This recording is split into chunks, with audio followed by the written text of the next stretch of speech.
एका वकिलाच्या लेखणीनं त्याच्या कायद्याच्या आखणीनं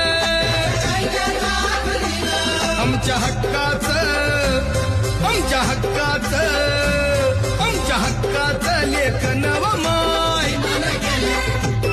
मग कुणी नाही केलं भलं व माय अगं दिल्लीचं दालन फुलं व माय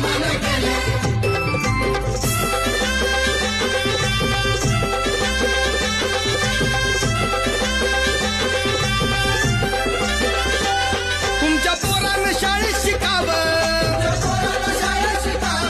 आशाला जारीला मुकावं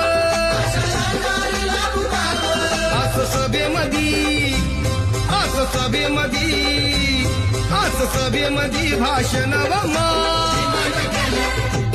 मग कुणी नाही केलं